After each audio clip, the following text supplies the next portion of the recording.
With the release of the latest Criterion dungeon, and its specific, or specifically lacking, slew of rewards, I think it's time to talk about gearing in Final Fantasy XIV. Because FF14 has a gearing issue, and this isn't only an issue with the gear itself.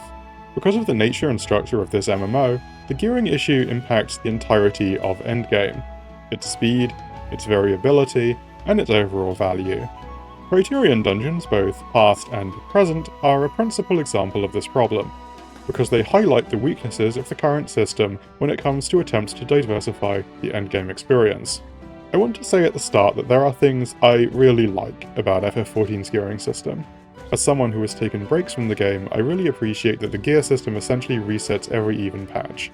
I like that if I return to a game in 7.4 after taking a break in 7.1, I do not have to grind through 7.2's gear cycle to get there. This is a good system. It values player time and lacks FOMO. For a similar reason, I also like that the system lacks RNG. Having spent some time in the substat mines of various free-to-play games, this consistency is something I value highly. That said, there are problems. I want to go through these methodically, and I want us all to be on the same page. Chances are, if you're watching this video, you probably know how FF14's gearing system works, so feel free to skip to the timestamp on the screen.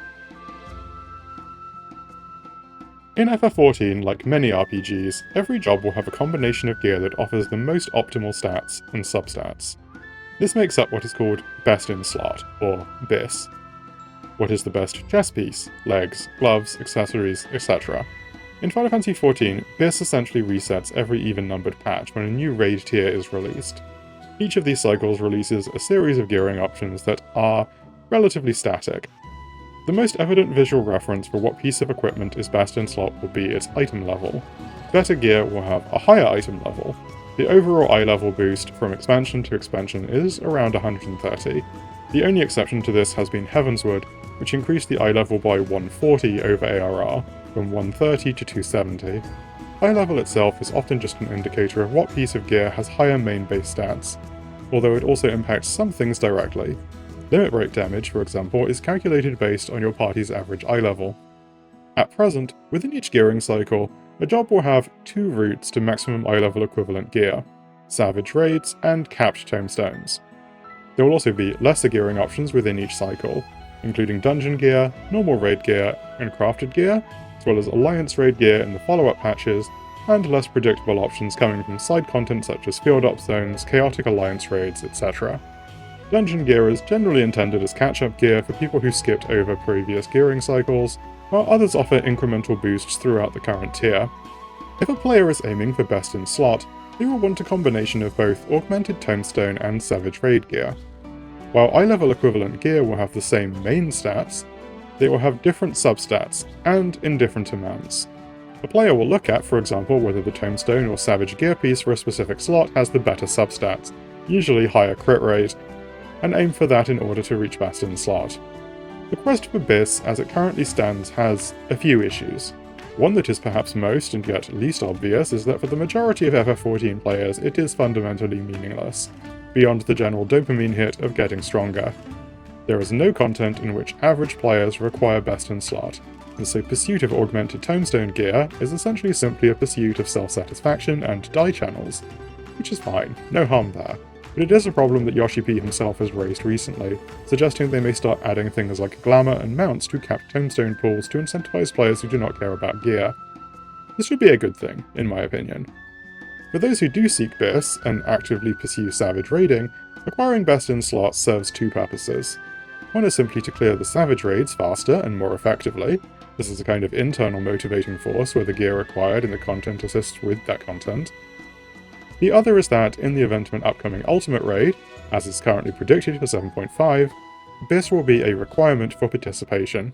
This is an external motivator, as the gear is sought to assist with an external task.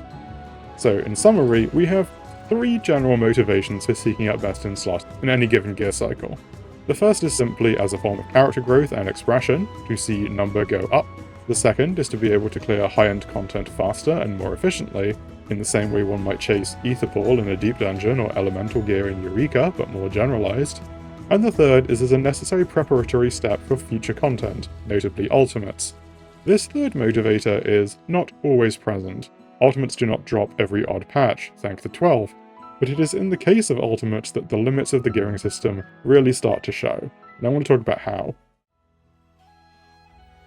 Unlike in MMOs, where players may be incentivized to make and level new characters in order to try out new classes and styles of gameplay, Final Fantasy XIV sells itself on the fantasy and capacity to play everything on a single character, on your Warrior of Light. You can switch between jobs and classes on the fly, and while you have to level them all individually, the game systems incentivize this through a wide array of game systems.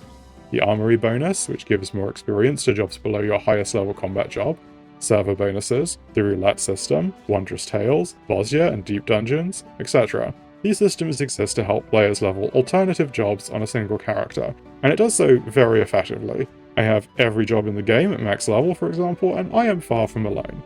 But the fantasy of playing every job on a single character is at odds with the current endgame gearing process if you wanted to take more than a single job into the latest ultimate, and especially more than a single role. For example, when the latest Savage tier released, I calculated how long it would take me to get best in slot on my main job, which is Gunbreaker, assuming a worst case scenario where I did not win any relevant loot from Savage. So only with pity books. I would need, in total, 3 accessories from M9S, helmet, gloves, and 2 accessory upgrades from M10S, legs and 2 armor upgrades from M11S, and finally the weapon from M12S, 9 weekly clears of the first fight, 14 weekly clears of the second fight, another 14 clears of the third fight, and a final 8 clears of the final fourth fight.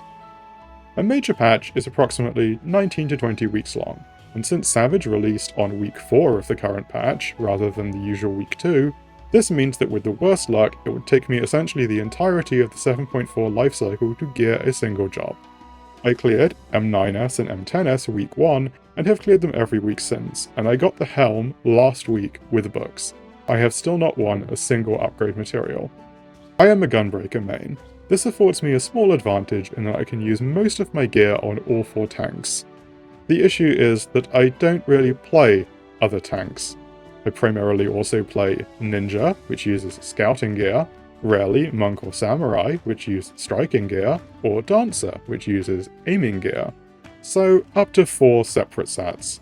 People who play multiple melee DPS jobs have it the worst here, because there are 3 separate melee armor sets across 6 jobs, as well as 2 sets of accessories, as Ninja and Viper share their accessories with physical range jobs such as Bard, Machinist, and Dancer.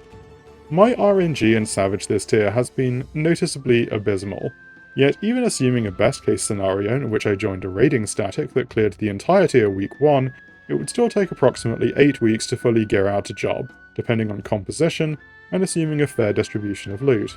Assuming a 20-week patch, as well as the customary 2 weeks between patch launch and ultimate, even alongside a more typical week 2 Savage release, this is only 2.5 jobs worth of gear. We currently have 21 jobs, split across 5 distinct roles, 7 unique left side gear sets, and 5 right side accessory sets. If Final Fantasy XIV wants to continue to bill itself as an MMO where you can play everything on a single character, this gearing system is not fit for purpose. It prevents players making use of the same flexibility extended to them in other gameplay systems. There have been a number of proposed solutions to this issue. The most common one is to simply unlock the raid tier's loot when the following odd-numbered patch drops, not months later like today. That is 7.5, not 7.58. In a patch with an ultimate dropping 2 weeks after the initial update, this gives Savage Raiders time to gear alternative jobs for the ultimate raid. There's definitely merit to this. My main problem with it, however, is that it preserves the current gearing model mostly intact, and that gearing model is incredibly boring. I think the game is due a more thorough overhaul to its systems. So, what would I do? Back in the distant days of 7.1, when the Earth was young and gamers huddled in caves in fear of lions, Stain! Listen to me! Creative Studio 3 gave us a Christmas miracle. Well, they gave us something for Christmas. It was the Cloud of Darkness. I really enjoy Cloud of Darkness Chaotic. While the fight was admittedly tuned a bit too high in its second phase, in general it's a fantastic piece of content with a fun, frenetic feeling. Phases 1 and 3 especially capture an excellent sense of dynamism and, well, chaos. But while the fight is awesome, the thing I want to talk about here is the rewards, and specifically, the gear. One of the rewards for Chaotic is gear with an eye level equivalent to Augmented, Tombstone, and Savage raids. For a very brief period between 7.15 and 7.2, there were 3 eye level 730 sets that could be combined to reach best in slot. This I think is the path that should be followed going forward, but with some critical changes. It is also, notably, a path they have not continued with in either the 7.2 to 3 gear cycle, or thus far with 7.4, looking at you, Criterion. Nonetheless, I do think it should be the way forward. When Cloud of Darkness Chaotic launched, the current best in slot was already on the way out. It had half a patch to go, and moreover, Futures Rewritten Ultimate was itself half a patch done, and there was only minuscule value in farming the odd Cloud Dark piece for a substat advantage smaller than Alphino's Ego after patch 2.55. Given when it launched, I actually think Chaotic should have set a new best in slot standard at 735, that is, Futures Rewritten's own cap, which would have assured its longevity as a perennial farming location for free best in slot. I think this would be a good pattern to follow when releasing high-end content later in the same patch as an ultimate. I think that Chaotic's practice of offering a third max eye level set is the route the game needs to take, but one that should come earlier. Every even-numbered patch should come with an additional piece of high-end content that presents an alternative gear path, as well as, like the Savage Raids, a means to upgrade Tombstone gear.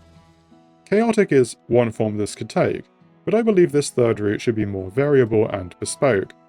One tier it could be a Chaotic Alliance raid, another a Criterion dungeon, and another a raid tied to a field op zone like Dedubrum Regine Savage or Forge Tower Blood, and so on. This variability both increases the potential paths to gear acquisition, but also allows the injection of novelty into the gear process in each cycle. This third path should, I believe, launch in the .x5 patch about midway through the raid patch. Importantly, I think the gear set from those additional paths should also have some kind of intrinsic bonuses tied to its specific content island. Something akin to the stat bonuses in Occult Crescent, the elemental damage on Eureka, or the haste in Bosnia, something that makes getting this gear valuable for its own content, rather than only as an alternative path to best in slot. This gives the content its own value and longevity for those who reached best in slot early, while also giving late proggers and unlucky rollers another path to progression. It would be relatively easy to do this, in my opinion, requiring very little additional work by the developers. Let's take Occult Crescent and Forge Tower Blood, which were released in 7.25 as an example. Occult Crescent's best in slot set is the Arcanaut gear, which comes at eye level 745 with unique bonuses within the Occult Crescent. You can increase these bonuses by upgrading the gear to +1 and then +2. +1 requires purchasing upgrade gear bought with silver and gold, the unique currency in that field op zone, while +2 requires rare materials dropped from overworld chests and a material acquired only from Forge Tower Blood. However, while the Occult Crescent specific bonuses are updated, the gear remains eternally at 745. If the gear had upgraded first to 750 at +1 and then 760 at +2, Occult Crescent would have become an alternative source of best in slot within the 7.2 to 3 gear cycle. If the devs were worried about overgearing and invalidating Savage or the Tombstone grind too early, simply implement a weekly cap on rewards. For another, more recent example, let's take the Criterion dungeon released this month. A lot of other content creators have already gone to town on the rewards here, so I won't belabor the point. However, a simple solution would have been to take the glam accessories acquired from Variant Advanced, give them a 780 eye level with a bonus stat, haste for example, or a main stat boost, and then had an upgrade material locked behind Criterion that raised them to 790. The removal of eye level restrictions in the glamour system as of 7.4 means this wouldn't even negatively impact them as mere glam. In conclusion, I think this gear economy would be healthier for the game and encourage more diversification among the player base. This is particularly true if, as Yoshi P has suggested, the devs begin adding more rewards to capped tombstones, like glam and mounts. In this scenario, having a third gearing path allows players to pursue both tome rewards and current gear. I think my proposed solutions are relatively simple with the minimal additional development costs, simply adding eye level and Contents Island specific bonuses to existing pieces. For whatever reason, however, Square Enix has shown themselves unwilling to truly do this. With Chaotic, the third route to gearing dropped only on the following off patch, and I would not be surprised if Fort Tower Magic similarly dropped a system similar to the one I outlined above. However, I believe that implementing alternate gearing paths during the even-numbered patch cycle is important, and is something that needs to be considered going forwards into the 8.0 gear cycles and beyond. I want to thank everyone listening for getting to the end. If you're still here, I'd really appreciate a like and a subscribe to help this tiny channel grow. And I'm sure everyone has their own personal solutions to this issue, so I encourage everyone to comment below, so we can get a discussion going about this. Thank you all for tuning in. This has been Laraika Laray, signing off.